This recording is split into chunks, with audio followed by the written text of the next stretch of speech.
Selamat pagi, siang, maupun sore kepada Pak Zaki. Pada kesempatan kali ini, kami akan mempresentasikan mengenai hasil UAS dari Generative Design dan juga Topology Optimization. Langsung saja.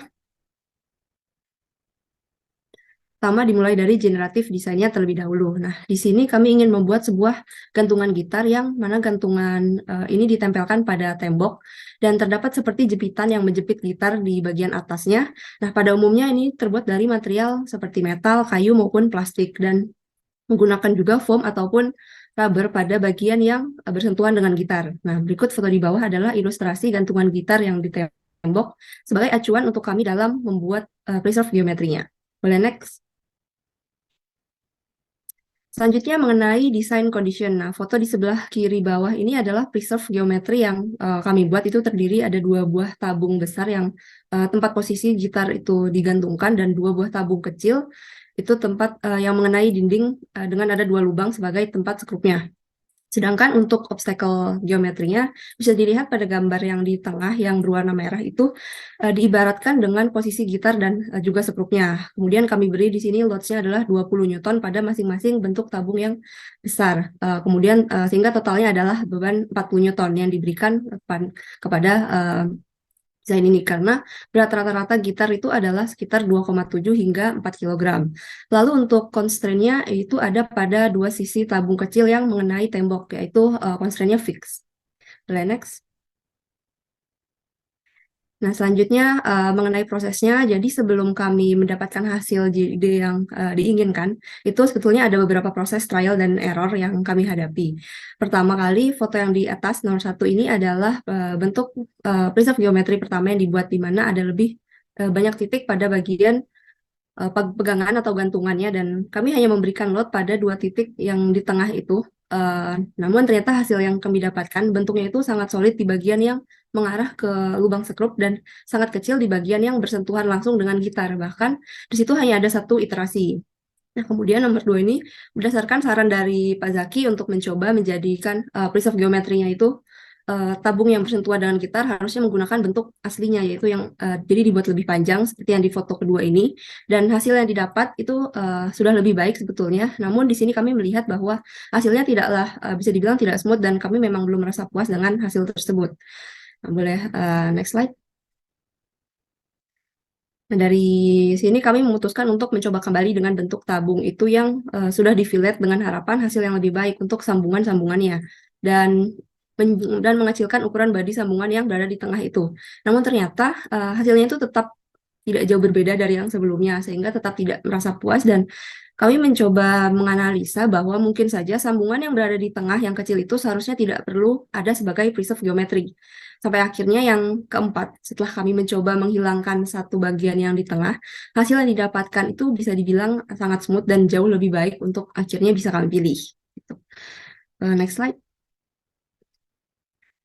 Nah, berikut ini adalah foto-foto hasil asli dari generative design dengan material yang kami pilih. Ini adalah stainless steel AISI 304 dan dengan masanya 340 gram. Nah, meskipun begitu, beberapa bagian awalnya terlihat kurang rapi, namun kemudian desainnya tentu saja kami rapikan untuk hasil yang lebih bagus. Nah, di sini kami juga sempat melihat stress levelnya dan terlihat stress levelnya itu ditunjukkan low, sehingga masih sangat kuat dengan beban yang diberikan.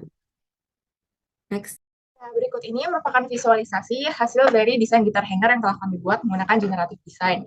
Jika dilihat, generative design ini menghasilkan bentuk yang unik melalui alur organik pada bagian struktur produk ini. Adapun untuk render ini, material yang diberikan pada objek adalah 3D adalah stainless steel sehingga berwarna silver dan dipadukan dengan aksen abu-abu yang didapatkan dari karet gitar yang diberikan agar gitar hanger ini tidak licin. Next. Berikut juga merupakan tampak lain sisi dari gitar hanger ini, sekaligus visualisasi penggunaan produk ini ketika menggantung gitar. Produk ini pun seperti yang telah disebutkan oleh Cynthia sebelumnya, akan ditempelkan ke dinding menggunakan skrup atau baut, di mana telah terdapat dua buah lubang pada bagian atas dan bawahnya untuk merekatkan produk ke tembok. Bisa dilihat pun bahwa desain gitar hanger ini memiliki ukuran yang pas untuk gitar dan telah mampu berfungsi secara optimal. Next. Berikut juga merupakan gambar-gambar render dari gitar hanger ini yang telah digabungkan dengan gitar. Ada bagian samping, bagian atas, dan juga tampak depan. Semuanya menunjukkan bahwa gitar hanger ini telah berfungsi optimal dan pas terhadap produk yang harus digantungnya. Next. Kemudian berikut merupakan analisis terhadap generative design yang telah kami lakukan. Hal yang pertama yang kami sadari adalah memberikan banyaknya batasan atau terlalu banyak mendefinisikan hambatan maupun geometri yang ada pada objek dapat menghalang generative design untuk menghasilkan desain yang unik.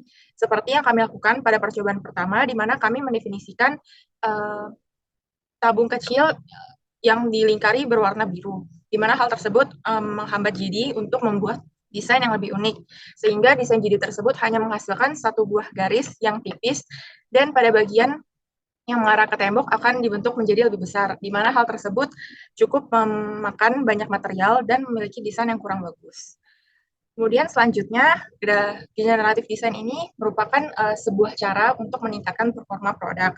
Seperti yang bisa kita lihat bahwa desain GD ini bisa kita atur agar kita bisa mengurangi material, mengurangi beban produk, menguatkan struktur integritas, maupun melakukan peningkatan performa lainnya seperti kekuatan lebih untuk menahan beban.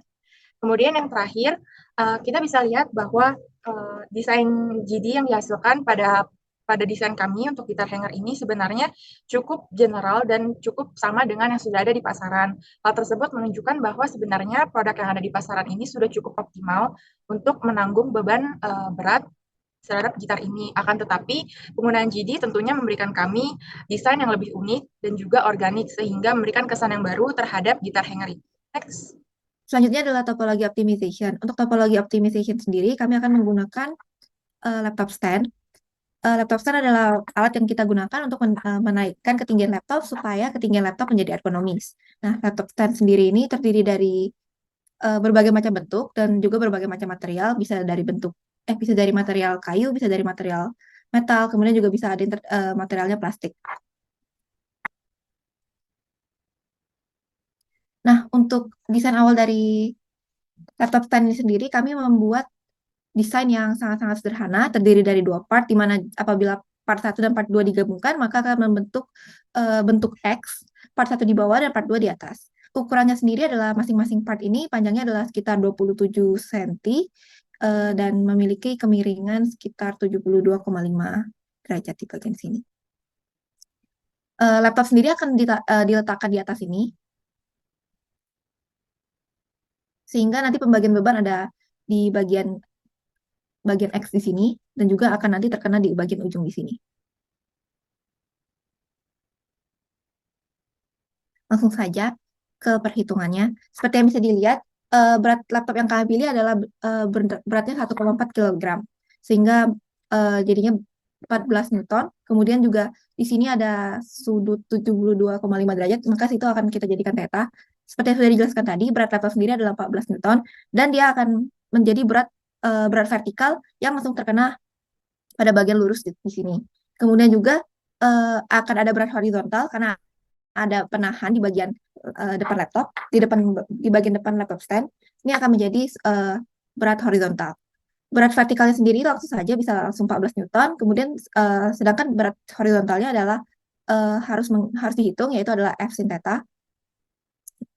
Masukkan F adalah 14, ini harusnya 14, maaf, sin kemudian 72,5, sehingga berat horizontalnya adalah 13,35 Newton.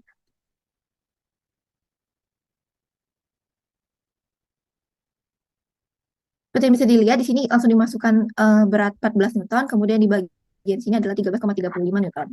Untuk material sendiri, kami langsung memilih untuk menggunakan material PLA. Kemudian juga ada 5 bagian yang di ground untuk masing-masing parts.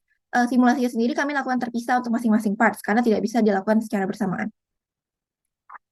Untuk 3D print infillnya sendiri, kami memilih untuk mengisinya jadi 50%. Maka dari itu, load yang harusnya dihitung, yang dimasukkan adalah 2 kali lipatnya. Seperti yang sudah kita tahu tadi, berat asli dari laptopnya sendiri harusnya adalah 14 Newton.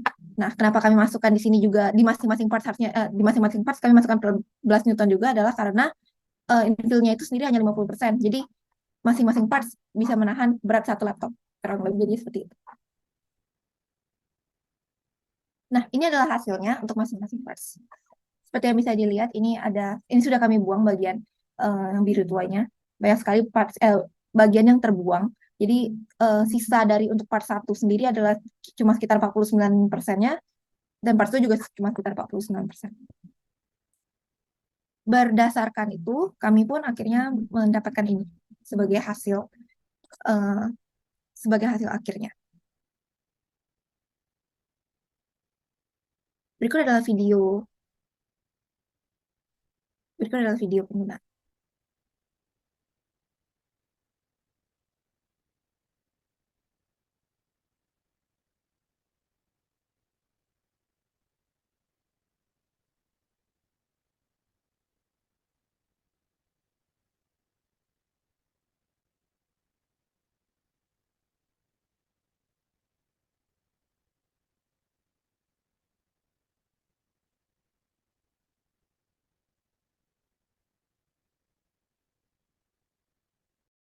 Nah, selanjutnya merupakan analisis dari teknologi optimization yang telah kami lakukan.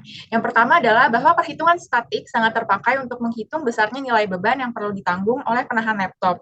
Kami menggunakan skema free body diagram untuk statik dalam bidang 2 dimensi, karena kami rasa objek memiliki bentuk yang datar sehingga dapat disamakan dengan plane atau penampak. Dengan demikian, kami dapat memperhitungkan besaran beban tersebut secara spesifik. Selanjutnya adalah terkait prototipe desain hasil laptop selain dari topologi optimization ini, di mana kami menggunakan mesin 3D printer untuk mencetak prototipe tersebut, akan tetapi pengaturan infill density-nya hanya sebesar 50% sebagai trade-off dengan waktu.